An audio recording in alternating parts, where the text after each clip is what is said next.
question is here for you, which is like a very generic question that you think, you'll be asked by most of the people.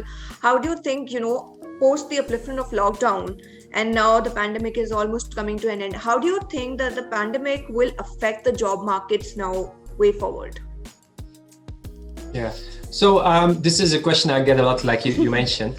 I've had specifically experienced myself through the crisis in 2008-9, and what you typically see after a halt in hiring with many companies is that when the market opens up again, everyone comes back to the market, and there's a backlog of hiring that needs to be filled. Plus, there is, of course, new plans which are in place, which also require hiring. So you typically see a really big uptick immediately after, which then later on will start settling.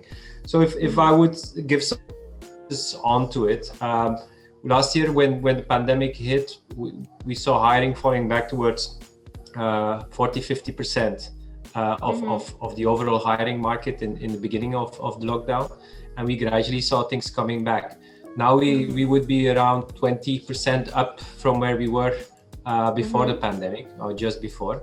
So we already see some signs in certain industries. Now, typically what you'll see is not every industry will come back in the same strength. It's typically the industries which have not been hit or were just being cautious that will come back to the market. You already have some big hiring happening in technology companies through the pandemic, and with e-commerce companies through the pandemic, industries which typically benefited. Now we're going to see the ones that have not been really impacted.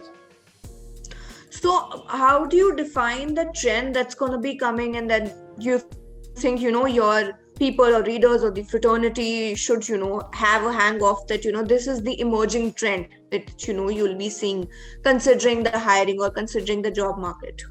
Yeah. So I will disregard everything which is really impacted, which is everything in the hotel industry, retail, and aviation, and not on the traditional industries as on the new age type of industries. What you typically will see is, first and foremost, are the Indian domestic players coming back to the market, because they really will take a pulse of what's happening in India. And as India is coming back to normalization, we have had a good budget which came out.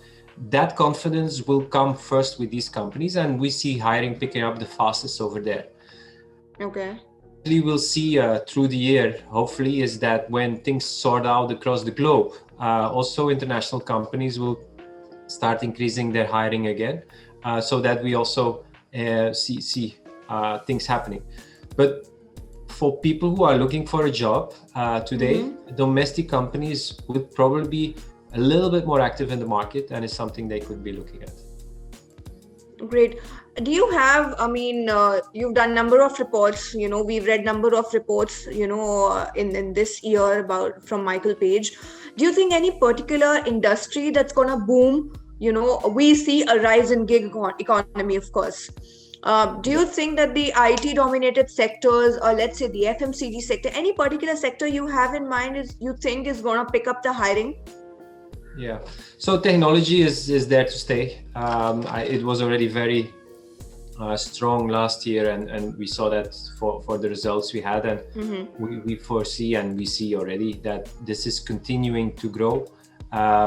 It's quite different from what we see in other Southeast Asian markets, where we see a lot of technology hiring in established companies. What you'll have a little bit differently in India is the fact that you have a lot of startups which are in the high-tech space, and there we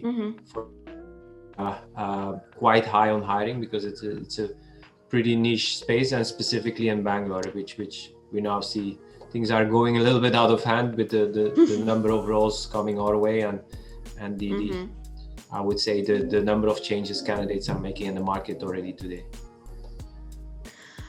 Post the announcement of budget, as you say that the budget was pretty good for this year. Now, post the announcement of budget, do you think that there will be any specific industries which will be impacted? Not all industries are thinking that, the budget is very apt. Because considering that now the hiring is more of digital hiring, let's say, and there is less face-to-face interaction, so the quality and the the points which they're looking in a candidate while hiring has been differing. Soft skills are more on the rise. So do you think that the present budget will impact few industries when it comes to hiring, or when it comes to the holistic aspect of the job market? Of course, the budget is a big has a big impact in terms of the overall confidence of the economy, and with that, the investments that come into the economy, and these investments eventually all translate themselves in job growth. And where I've seen particularly a lot of appetite from clients, domestic players, and I foresee this also now increasingly coming in from international players, is on everything which is R&D related, which is if I would say something different than what I've seen in the last India, where R&D has now been the talk of the town with most larger companies, manufacturing companies, which I've been talking to. And that is pretty new to me. Technology has been there, FMCG has been there for a long while, e-commerce has been there, but the R&D piece is something where I look favorably to, and where I feel that will create a lot of employment directly and indirectly. Now, considering that it's going to create a lot of employment opportunities, how do you think the salaries of respective industries will get impacted? Let's say, for instance, if I was taking 50K for a certain amount of experience, let's say 5-6 years, and I was taking 50K, and then post the pandemic, I see that there's been a decrease considering in all the segments. Now, with the rise of jobs again and hirings again, which industry is likely to have a shift in their salary structure? Yeah, so the salaries have been a little bit subdued last year, and the overall increments were typically 2% in general lower than what it was in the years before.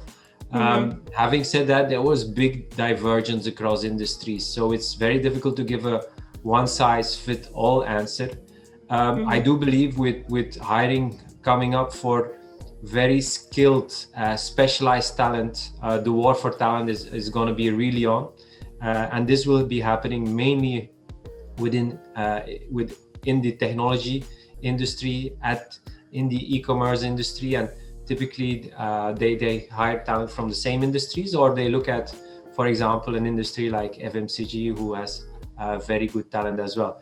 So I think it's going to be important for companies to ensure that structures and their salary increments are following that trend in the market. So I foresee that this year will be typically at the same level as it was in the years before, and I'm talking about 2016, 17, and so on. So do you think that the percentage of rise in the salaries will be minimal as it was in 2020, or will there be some drastic change? There will be change. The biggest difference I've seen in the last 5 years is that the way remuneration has been paid is much more performance driven. I think it used to be very inflation driven, and one size fits all. Now there's a bigger differentiation where high performers will get higher increments and underperformers will be differentiated with lower increments. And more companies adopt this type of approach, and I foresee this to continue as is. But Mr. Dumoluin, if you say that it'll be performance driven, now most of the employees are working from home, or you can say now the term is work from anywhere. Now that when they're working from anywhere and there is no one system wherein they're coming to office and where their work is being scrutinized, so how do you think that the performance measures will change for employees like us? Yeah, like I'm sitting here, I'm interviewing you. I should have been either doing it in person, or I should have been doing it sitting on my desktop in office wherein 10 other people would be seeing that I'm doing my work.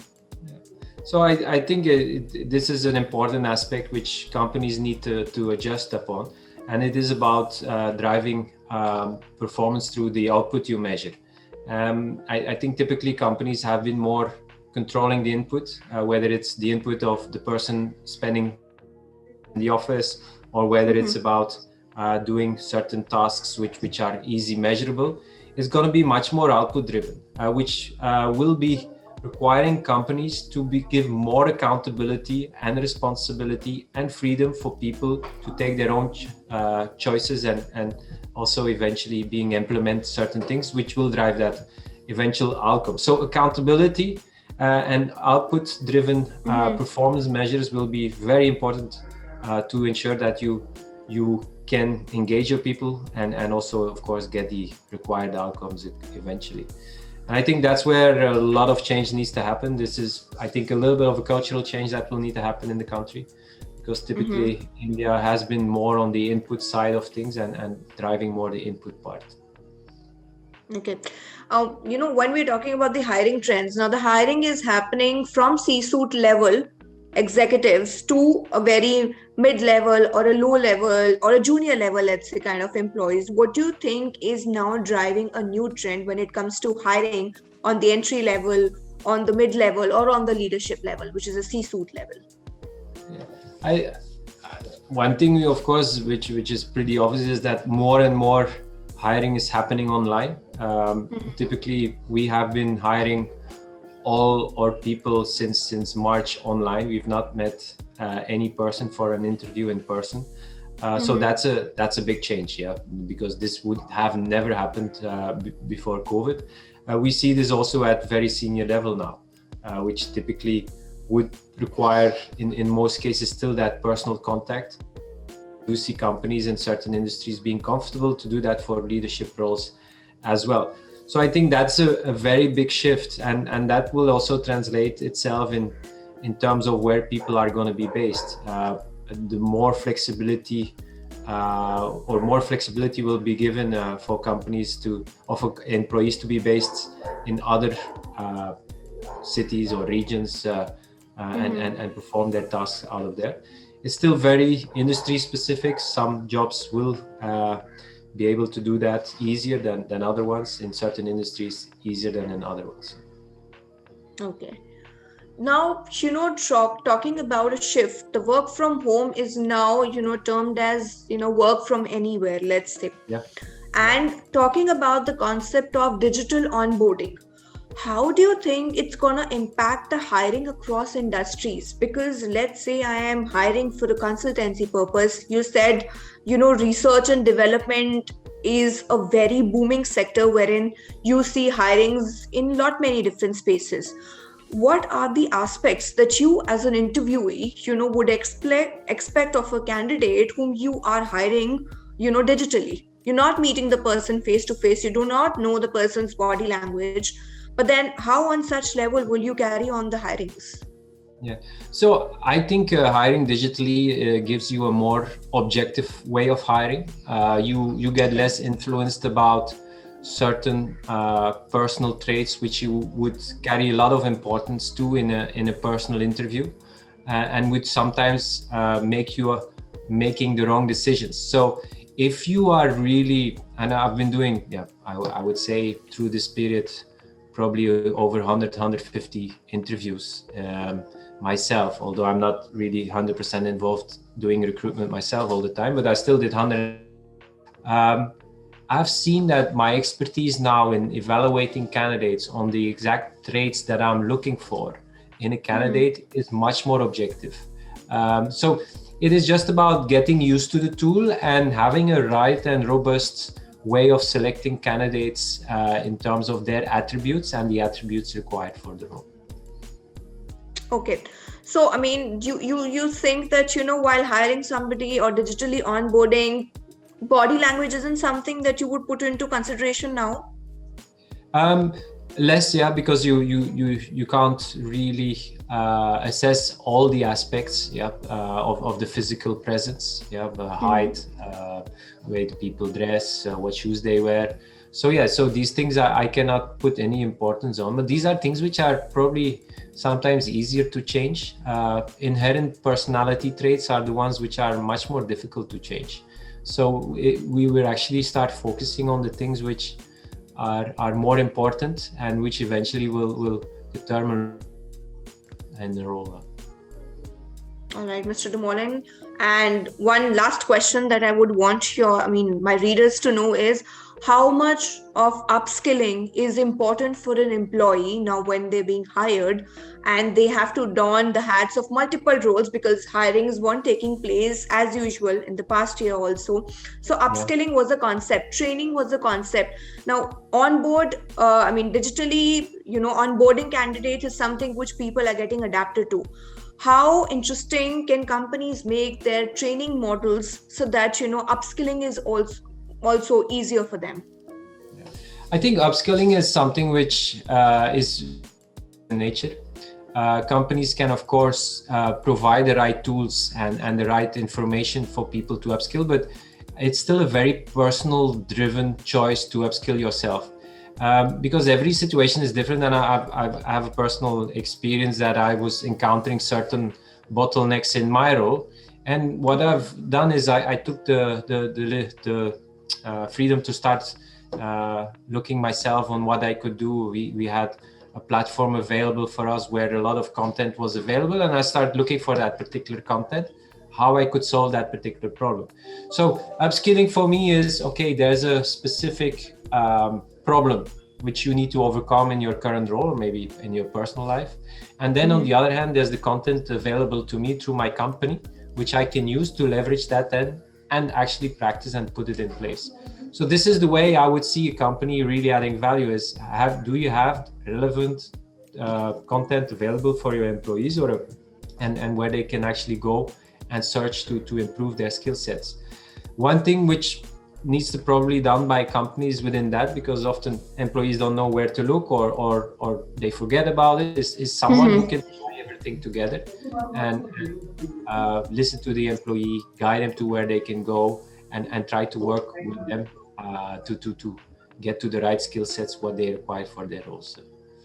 What about the training models? How do you think that the companies should work upon, transforming their training models for the employees which they are hiring, digitally?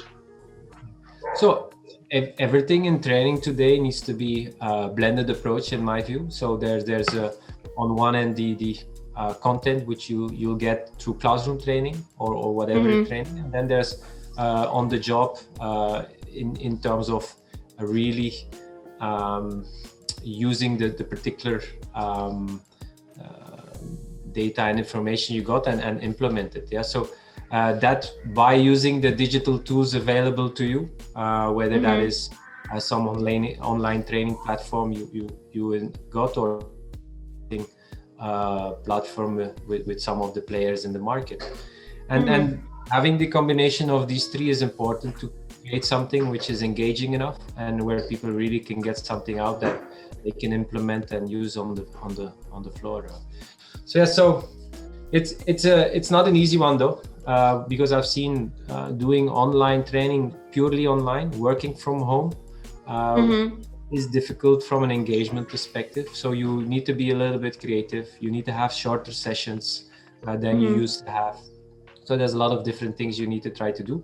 On the other hand, what is really easy with the digital piece that we are currently working in, or the fact that we're working from home, is that you can have economies of scale where you used to have in one office in one part of the country a training for a certain set of people, then you had the same training in another part of the country. Now you can bring everyone together, yeah, and give a different experience to them. For international companies, you can bring people together across countries and they can experience from each other and so on.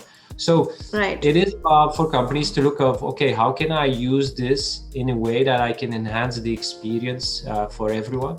Because we're losing in the online model some of the offline things that really add value, but we also gaining. So that's where a company needs to look at.